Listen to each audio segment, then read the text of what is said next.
વડોદરા શહેરમાં સ્વચ્છતા અને વિકાસને વેગ આપવાના હેતુથી વડોદરા મહાનગરપાલિકા ખાતે મહત્વપૂર્ણ MOU કરાયા।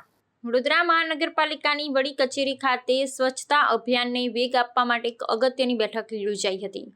આ બેઠકમાં વડોદરા મહાનગરપાલિકા અને રાજ્યની 5 નગરપાલિકાઓ સુરેન્દ્રનગર, સાવલી, લીંબડી, સિહોર અને જામરાવળ વચ્ચે સમજૂતી કરાર પર હસ્તાક્ષર કરવામાં આવ્યા હતા। આ કરાર અંતર્ગત વડોદરા પાલિકા હવે આ 5 નગરપાલિકાઓ માટે માર્ગદર્શક મેન્ટર શહેર તરીકેની ભૂમિકા ભજવશે અને સ્વચ્છતા સંબંધિત શ્રેષ્ઠ પ્રથાઓ અંગે માર્ગદર્શન પૂરું પાડશે। આ કરાર સમારોહમાં વડોદરાના નાયબ મેયર, મ્યુનિસિપલ કમિશનર, સ્ટેન્ડિંગ કમિટીના ચેરમેન તેમજ અન્ય વરિષ્ઠ અધિકારીઓ ઉપસ્થિત રહ્યા હતા। આ પહેલનો મુખ્ય હેતુ સ્વચ્છ શહેર જોડી મિશન અંતર્ગત તમામ સહભાગી શહેરોમાં સફાઈ વ્યવસ્થા, કચરા વ્યવસ્થાપન, મેનેજમેન્ટ અને નાગરિક સુવિધાઓને વધુ ગતિ આપવાનું છે। વડોદરા પાલિકાના અનુભવ અને વ્યવસ્થાપન કૌશલ્યનો લાભ આ 5 નગરપાલિકાઓને મળશે તેવી આશા વ્યક્ત કરવામાં આવી હતી।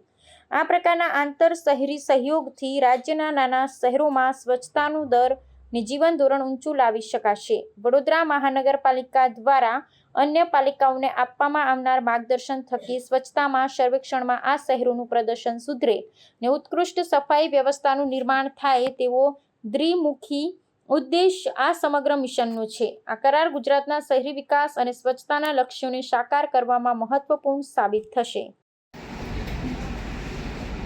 અમારે સર બી કેટેગરીની નગરપાલિકા છે। અમારે સામાન્ય રીતે અમે રૂરલ એરિયામાં હોય છે અમારી પાલિકાઓ, એટલે કચરાનો આ તો એક પ્રશ્ન રહેવાનો છે અને અમારે એક ગવર્મેન્ટ છે અમે એવું પ્રપોઝલ કરીએ છીએ કે અમને કોઈ વાહનો જે છે સ્વચ્છતા અંગેના છે, એક તો ખાસ ગટર સફાઈના છે કે સ્વચ્છતા અંગેના ગવર્મેન્ટ તરફથી જો મળે એવું છે કે અમારે જે વાહનો જે હોય છે અમને મળતી જે ગ્રાન્ટો હોય છે એમાંથી અમારે ખરીદવા પડે છે અને ઘણીવાર એવું થાય છે કે પાલિકાઓની અંદર ગ્રાન્ટ કે રકમ ના હોવાથી ખરીદી ન શકતા હોઈએ છીએ। અને પ્લસ એક વસ્તુ એ છે કે અમારે સફાઈ કર્મચારી જે વધારે લેવા જોઈએ એનું અમને પરવાનગી કે પરમિશન મળે તો વધારે સારું। ગંદકી આવે અને આટલી સેન્ચુરી સુધી લોકોના મગજમાં હાઇજીન તો ઘૂસ્યું પણ સેનિટેશન ના ઘૂસ્યું। એટલે કહેવાય કે લિમ્બિક સિસ્ટમ છે તમારી, જેમાં આપણી સંસ્કૃતિ છે, આપણી આદતો છે, સંસ્કાર છે, એને બદલતા ખૂબ વાર લાગે। કે સવારમાં જય શ્રી કૃષ્ણ કહેવાનું પણ એને ભંગ કરવું હોય ને તો 10 વર્ષ લાગે। એટલે આ આપણી જે લિમ્બિક સિસ્ટમની જે આદતો છે એને સુધારવા માટે સૌથી વધારે પ્રયાસ કરવો પડે। એટલે તમામ ચીફ ઓફિસરો, તમામ પ્રમુખો, ખાસ કરીને સુરેન્દ્રનગરના કમિશનર સાહેબ બધા હાજર છે।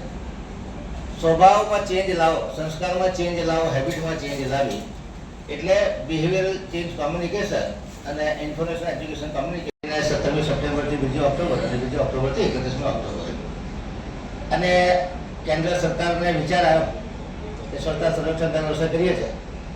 ગુજરાતના 2 સિટી, સુરત સુપર સ્વચ્છ લીગમાં, અમદાવાદ ફર્સ્ટ નંબર સિટી અને 10 લાખથી વધુ વસ્તી ધરાવતા શહેરોમાં વડોદરાને મોસ્ટ પ્રોમિસિંગ ક્લીન સિટી તરીકેનો એવોર્ડ મળ્યો। એ સ્વચ્છ ભારત મિશન અર્બન ગાંધીનગરને અમે જાણ કરી છે। સ્વચ્છ ભારત મિશનની ટીમ એના ઉપર કામગીરી કરી રહ્યા છે। જે પણ નગરપાલિકાઓની રજૂઆત છે એ એમના રિજનલ કમિશનર ઓફ મ્યુનિસિપાલિટીઝ છે વડોદરાના, એમના દ્વારા કમિશનર ઓફ મ્યુનિસિપાલિટીઝની રજૂઆત યા એમની જે પણ સપોર્ટ સિસ્ટમ જરૂરિયાત છે એ એમને કરશે અને રાજ્ય સરકાર તરફથી એમને મદદ કરવામાં આવશે।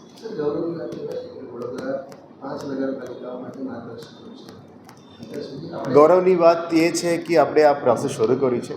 અમે ત્યાર સુધી અમે પણ ટોપમાં ના પહોંચીએ ત્યાર સુધી હું આ ગૌરવ 100% એક્સેપ્ટ કરવાનું મુશ્કેલ છે, પણ સારું છે કે ગઈકાલે આપણને 2nd રેન્ક મળી છે રાજ્ય સરકાર તરફથી। એ આપણા માટે એક પ્રોત્સાહન મળે છે અને અત્યારે જે સ્વચ્છતામાં ઇમ્પ્રુવમેન્ટ્સ અમે લાવવા માંગીએ છીએ, મેઇન રોડ્સ અત્યારે સ્વચ્છ થઈ ગઈ છે, હવે ગલી ગલીમાં જઈને સ્વચ્છતા વધારે કરવાનું છે।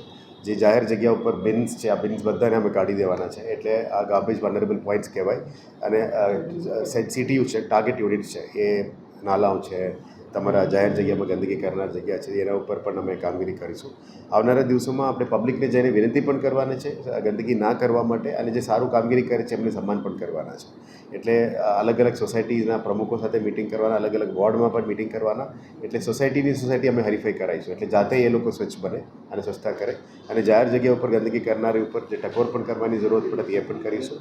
અને જે one day one ward system શરૂ થશે ત્યારે જે જાહેર જગ્યામાં ગંદકી કરનાર દુકાનો, એમની જાહેર ઇમારતો, રોડ્સ, તમામ રીતે ઇન્ચાર્જ લોકો છે એના ઉપર પણ કાર્યવાહી કરવાની જરૂરત પડે તો પણ કાર્યવાહી કરવામાં આવશે.